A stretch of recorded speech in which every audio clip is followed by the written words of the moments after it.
ಒಂದು ಪ್ರಶಾಂತವಾದ ಹಳ್ಳಿ, ಪಕ್ಷಿಗಳ ಸ್ವಚ್ಛಂದವಾದ ಹಾರಾಟ. ಅಲ್ಲಿ ಒಂದು ನಿಷ್ಠಾವಂತ ಕುದುರೆ ಹೊಲದಲ್ಲಿ ಕಷ್ಟಪಟ್ಟು ದುಡಿಯುತ್ತಿತ್ತು. ಕುದುರೆ ವಿಶ್ರಾಂತಿ ಇಲ್ಲದಂತೆ ತನ್ನ ಮಾಲೀಕನ ಹೊಲದಲ್ಲಿ ದುಡಿದು ಸಂಜೆಯಾದಂತೆ ಸುಸ್ತಾಗಿ ಬಿಡುತ್ತಿತ್ತು.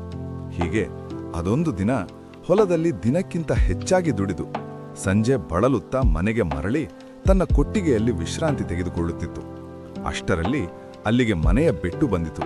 ಅದು ಕುದುರೆಗೆ ಕೇಳಿತು, ಯಾಕೆ ಇಷ್ಟು ಸುಸ್ತಾಗಿದೆಯಾ ಎಂದು. ಆಗ ಕುದುರೆ ಅಂದಿತು, ಹೌದು, ಇಂದು ದಿನಕ್ಕಿಂತ ಹೆಚ್ಚಾಗಿ ಕೆಲಸ ಮಾಡಿದ್ದೇನೆ, ಆದ್ದರಿಂದ ಬಹಳ ಸುಸ್ತಾಗಿದ್ದೇನೆ.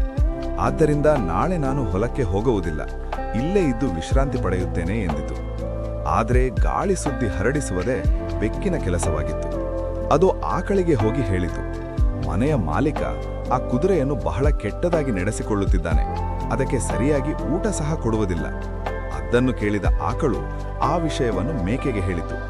ಈ ಮನೆಯ ಮಾಲೀಕ ಕುದುರೆಯನ್ನು ಬಹಳ ಕೆಟ್ಟದಾಗಿ ನಡೆಸಿಕೊಳ್ಳುತ್ತಿದ್ದಾನೆ, ಆ ಕುದುರೆ ಬೇರೆ ಮನೆಗೆ ಹೋದ್ರೆ ಅದಕ್ಕೆ ನೆಮ್ಮದಿ. ಅದನ್ನು ಕೇಳಿಸಿಕೊಂಡ ಮೇಕೆ ಮೊಲದ ಕಡೆ ಹೋಗಿ ಹೇಳಿತು, ಈ ಮನೆಯ ಮಾಲೀಕ ಆ ಕುದುರೆಗೆ ಬಹಳ ಹಿಂಸೆ ಕೊಡುತ್ತಿದ್ದಾನೆ, ಆದ್ದರಿಂದ ಕುದುರೆ ಬೇರೆ ಮನೆಗೆ ಹೋಗುತ್ತಿದೆ. ಅಷ್ಟರಲ್ಲಿ ಮನೆಯ ಆಳು ಅಲ್ಲಿಗೆ ಬಂದ.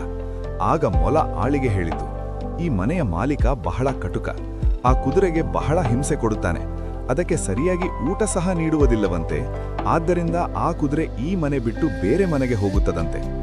ಅದನ್ನು ಕೇಳಿಸಿಕೊಂಡ ಆಳು ಎಲ್ಲಾ ಮಾತುಗಳನ್ನು ಮಾಲೀಕನ ಮುಂದೆ ಹೋಗಿ ಹೇಳಿದ.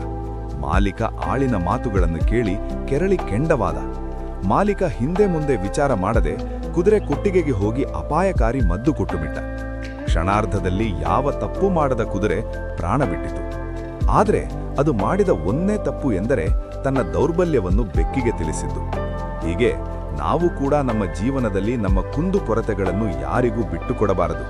ಜನರು ಆ ಕ್ಷಣದಲ್ಲಿ ನಮ್ಮ ಪರ ಮಾತನಾಡಿದರೂ ನಮ್ಮ ಹಿಂದೆ ಅವರಿಂದ ನಮಗೆ ಸಂಕಷ್ಟ ಖಂಡಿತ.